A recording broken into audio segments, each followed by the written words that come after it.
I'm Larry Walther. This is principlesofaccounting.com, Chapter 21 on budgets. And in this first module, we will consider the importance and use of budgets within an organization. Now, recognize that many times employees view budgets as tedious, unnecessary, a painful process. In other words, if they feel like they're selling all they can, working as hard as they can, being efficient as they can with the company resources, what's the point of budgeting? It serves no purpose. So I say sometimes budgets are seen as painful. They're seen as imposing constraints and establishing goals that can also be hard to meet. However, when you think further, you need to recognize how imperative it is that an organization carefully plan their affairs to achieve financial success.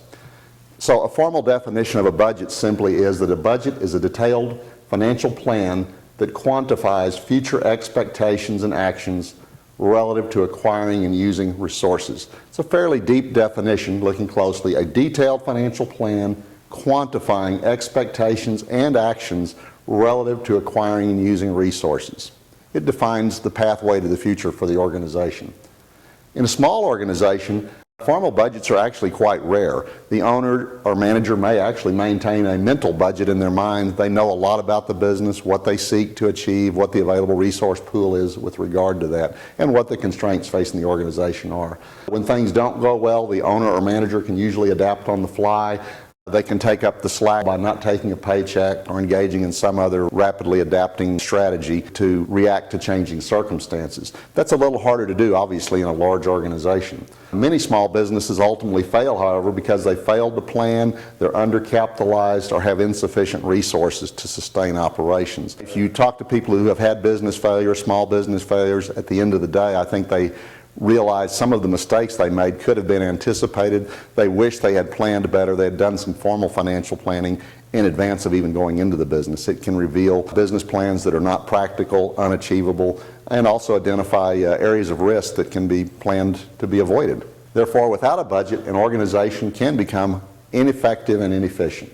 Let's think about this in the context of a case study. This is exactly the case study that's talked about in your textbook. And I said, just imagine you're the manager of a newly constructed power plant, and you tend to think about marketing and personnel management and issues of that nature, feeling like those are the value drivers for the business. Perhaps those efforts do indeed sell a lot of electricity, but recognize that sales growth could be so strong that you don't have enough natural gas supply to fuel the power plant to deliver the customer's demands. And therefore you have to resort to an urgent purchase of maybe some kind of fuel oil that's more expensive and has to be trucked in at great cost. That can cause the business to not be profitable. The suppliers of your fuel sources can become concerned about your financial ability to continue to operate.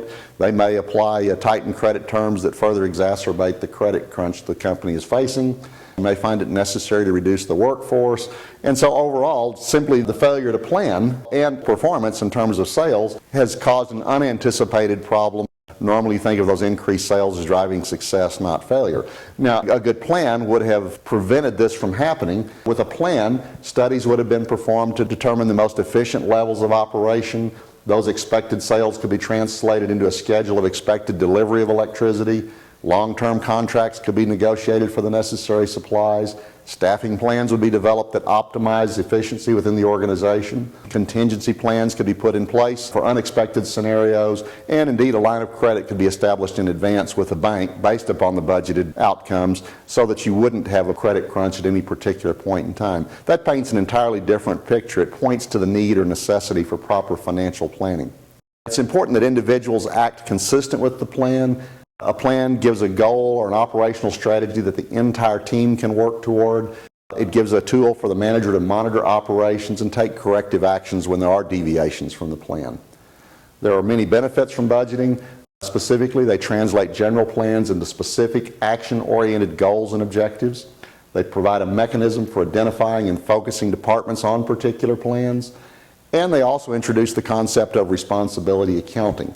This simply means that units and managers are held accountable for transactions under their direct control and influence. This causes responsibility to be pushed down to a personal level rather than simply saying, well, the organization failed, we don't know who's responsible for what in the failure. It gives us a way to key in on areas that need improvement.